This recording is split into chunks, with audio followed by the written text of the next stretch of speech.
คนที่อยู่กับเราในวันที่มันแฮปปี้ในวันที่มันดีอ่ะก็สู้คนที่อยู่กับเราในวันที่เราล้มไม่ได้หรอกก็ผ่านอะไรกันมาเยอะนะผู้สงสารพี่กิตสิ่งที่พี่กิตเจออยู่เนี่ยมันหนักหนามากนะจากการที่เราได้เป็นกฤษกับวายุมาตลอดเนี่ยบางอย่างที่เราได้จากเขามันมีอะไรบ้างไหมครับในอาการบาดเจ็บครับ แล้วตอนนี้นะผมเราอยู่กับพี่อาร์พี่ภูมินะผมจากรักถึงสีลม สวัสดีครับสวัสดีครับ จริงๆแล้วตอนนี้เนี่ยถ้าวันที่เราอัดกันเนี่ยก็คือผ่านมา6 EP แล้วก็เลยอยากจะถามพี่ๆนะผมว่าถ้าเราพูดถึงประมาณว่ารีแคป6 EP ที่ผ่านมาเนี่ยถ้าสมมติว่าเรามองย้อนตัวละครของเราเนี่ยตั้งแต่ตอนนี้ไปถึงตอนแรกเนี่ยคิดว่าอยากพูดอะไรกับตัวละครเราบ้างในครึ่งเรื่องที่ผ่านมาเอาจริง6 ตอนก็ถ้าพูดตรงๆก็คือมันก็ผ่านอะไรกันมาเยอะนะ2 ตัวละครนี้เนาะเรื่องมันก็เดินเร็วเหมือนกันความจริงแล้วถ้าให้บอกกฤษเนาะก็คงแบบว่าต้องเปิดใจแล้วล่ะเราไม่สามารถที่จะเห็นแก่ตัวกันในเรื่องความรักได้ความรักมันเป็นเรื่องของคน2 คนเนาะมันควรจะเป็นการปรับจูนให้เข้ากันให้มีสิ่งที่แต่ละคนต้องการให้ได้มากที่สุดเท่าที่ทำได้เนาะก็สู้ๆนะกฤษผมก็เขาบอกว่าอยู่ก็ณตอนนี้ชีวิตไม่ได้ทุกข์เหมือนเดิมดีขึ้นมาลำดับหนึ่งก็อยากจะบอกว่าให้เก็บเกี่ยวความรู้สึกดีๆการมีความสุขแบบนี้ให้จดจำมันไว้ให้ดีๆเพราะว่าเหมือนวายุก็จะไม่เคยเจอความรักอะไรแบบนี้เลยอาจจะมีแบบบางเรื่องที่ตอนนี้มันเปิดตัวไม่ได้เนาะก็อะไรที่มองข้ามได้ก็ลองค่อยๆมองข้ามแล้วค่อยๆปรับตัวไปก่อนจริงใช่เป็นวายุก็ถ้าผมเป็นวายุผมก็พี่กิตให้เลยไม่เปิดตัวก็ได้เอามาลงได้อยากได้อันเนี้ยอยากได้อันเนี้ยเพราะว่าเปย์ช่ำอยู่แล้วถ้าอย่างนั้นอ่ะพอเราพูดถึงเรื่องความสัมพันธ์ครับผมอยากรู้เหมือนกันว่าพอเราดูมา6 EP เนี่ยวันนี้อาจจะเป็นส่วนตัวผมด้วยผมรู้สึกว่าความรักของกฤษกับวายุเนี่ยมันมองถ้ามันมองตอนเนี้ยคิดว่ามันสวยงามหรือว่ามันเหนื่อยกันแน่เพราะว่าก่อนที่เราจะคบกันเนี่ยรู้สึกว่าอะไรมันก็ง่ายการมาเจอพี่กิตมาเจอน้องวายุเนี่ยมันก็ดูเหมือนไม่มีอะไรแต่พอคบกันเนี่ยเงื่อนไขชีวิตมันดูมันเปลี่ยนไปคิดว่าตอนนี้มันกำลังจะไปได้ดีหรือว่ากำลังรู้สึกว่าเริ่มจะเหนื่อยหรือเปล่าอะไรเงี้ยคิดว่าในมุมมองของทุกคนว่าคิดว่าเป็นแบบไหนกันแน่ผมมองว่ามันกำลังจะเหนื่อยเพราะว่าเหมือนรู้สึกว่าการที่2 คนคบกันเนี่ยแรกๆมันจะอาจจะหันด้านดีเข้ามาหากันหรือว่าอะไรก็แล้วแต่มันจะรู้สึกเหมือนแบบป๊อปปี้เลิฟน่ารักไปหมดดีไปหมดแต่สักพักนึงอะรู้สึกว่ามันจะต้องมีอะไรบางอย่างที่แต่ละคนอาจจะไม่ได้พอใจซึ่งกันและกันหมายถึงว่าอย่างเรื่องวายุก็เป็นเรื่องวิกฤตที่ให้เรื่องเปิดตัวเรื่องนู่นนี่นั่นอะไรอย่างเงี้ยรู้สึกว่ามันเป็นสิ่งที่กำลังจะต้องเรียนรู้กันต่อไปครับผมก็คิดคล้ายๆกันนะเหมือนว่าช่วงแรกแบบความรักมันคงสวยงามไปหมดอะหมายความว่าทุกอย่างมันก็คงสวยงามไปหมดอะช่วงที่ลำบากนั่นแหละคือจุดที่จะวัดว่าความสัมพันธ์นี้จะไปต่อได้หรือไปต่อไม่ได้เนาะเพราะว่าคนที่อยู่กับเราในวันที่มันแฮปปี้ในวันที่มันดีอ่ะก็สู้คนที่อยู่กับเราในวันที่เราล้มไม่ได้หรอกแล้วก็อาจจะเป็นจุดที่พี่กิตและวายุกำลังจะได้เจอในสิ่งนี้นี่พูดแบบไม่สปอยนะเหมือนจะไม่สปอยแต่โคตรจะสปอย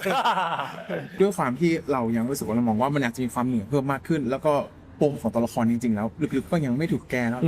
ผมเลยอยากถามว่าถ้าสำหรับทั้ง3 คนนะว่าตอนนี้ถ้าสมมติว่าคนดูกำลังแบบรู้สึกว่าตัดสินตัวละครของเราอยู่มีเรื่องไหนที่ให้เป็นที่สุดเลยที่เราอยากจะอธิบายแทนตัวละครของเราว้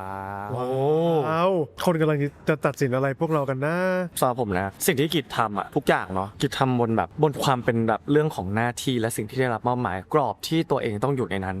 เนาะการที่กิจออกมาจากกรอบที่ถูกตีไว้อะมันเป็นเรื่องที่ยากมากๆสำหรับกิจฝากเอาใจช่วยด้วยนะคะคือตอนที่แบบก่อนจะถ่ายอะไรอ่านบทอะผมจะเอียงไปทางฝ่ายพิกิจเขาซะเยอะอะไรเงี้ยพอรู้สึกว่าผู้สงสารพิกิจอะไรครับด้วยอาชีพที่วายุทำอยู่อะชอบไปคิดแทนว่าถ้าเป็นพิกิจมันต้องรู้สึกไม่ดีแน่ๆเลยเหมือนที่พิกิจรู้สึกว่าเฮ้ยทำไมต้องไปใกล้คนนู้นทำไมต้องมีการแบบไปข้างนอกกับลูกค้า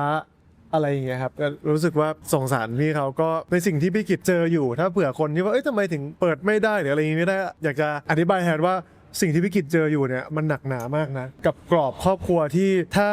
คนไม่ได้อยู่ตรงนั้นอาจจะคิดไม่ถึงหรอกว่าทำไมเขาถึงทำแบบนั้นมันมีความกดดันยังไงอะไรแบบนี้ครับได้ครับถ้างั้นน่ะถ้าสมมติเรามองว่าเราซัพพอร์ตความรักซึ่งกันและกันมากๆในตัวกฤษกับวายุเนี่ยผมอยากถามว่าถ้าสมมติว่าเราให้แทนความรักของกฤษกับวายุเนี่ยเป็นประโยค1 ประโยคจะแทนคำว่ารักที่ดี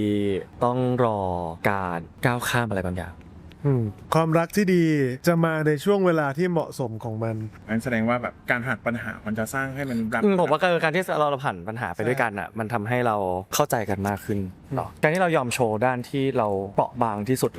ให้กับอีกคนหนึ่ง มันคือสิ่งที่เรารู้สึกว่าเนี่ยแหละคือฉันได้ลดกำแพงที่ฉันตั้งไว้ให้เธอนะอะไรก็ต้องรอติดตามกันต่อไปครับ ใช่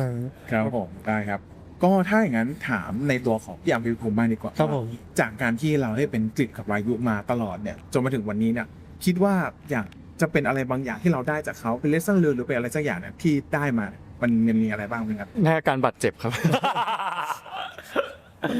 ได้หลังที่ไม่เหมือนเดิมครับ สิ่งที่ได้นะสิ่งที่ได้จริงๆรู้สึกว่าจากตัวสองตัวละครเนี้ย ครับ มันคือความพยายามที่จะไม่ยอมแพ้กับ อะไรบางอย่าง อะไรบางอย่าง อืม ไม่ใช่แค่ความรักด้วยนะความพยายามเพื่อทำในสิ่งที่เราคิดว่ามันคือสิ่งที่ถูกต้องความพยายามในการก้าวออกจากกรอบที่เราเคยตั้งไว้ซึ่งความจริงแล้วการก้าวออกจากกรอบเมื่อไหร่ที่เรารู้สึกกลัวรู้สึกไม่มั่นคงอันนั้นแหละคือสิ่งที่ถูกต้องเพราะว่าก้าวแรกที่เราก้าวออกมาจากคอมฟอร์ทโซนตัวเองมันน่ากลัวเสมออยู่แล้ว รู้สึกว่าได้เรียนรู้จากสองคนนี้ตรงที่ว่าพี่อย่าตัดสินคนจากภายนอกที่เห็นเพียงแวบแรก เราไม่รู้หรอกว่าคนคนนั้นผ่านอะไรมา จริง หรือว่าจริง ๆ แล้วข้างในเขาเป็นยังไง ไม่ว่าจะเป็นอาชีพหรืออะไรก็ตามเนี่ยมันมีเรื่องราวของมันเสมอ และการเรียนรู้ที่จะคบกันไปเนี่ยมันต้องใช้เวลา ไม่ใช่ว่าเรารู้สึกว่าอุ้ยคนนี้คลิกแล้วแบบมันสามารถไปด้วยกันได้นี่มันจะต้องมีเรื่องอะไรบางอย่างที่มันต้องศึกษากันและกันต่อไปเรื่อยๆ แล้วก็เรียนรู้ต่อกันไปเรื่อยๆ และการจะใช้ชีวิตคู่ได้ดีเนี่ยต้องยอมรับข้อเสียของกันและกันได้จริงๆถึงจะแบบดำเนินอันนี้ต่อกันไปได้อะไรอย่างงี้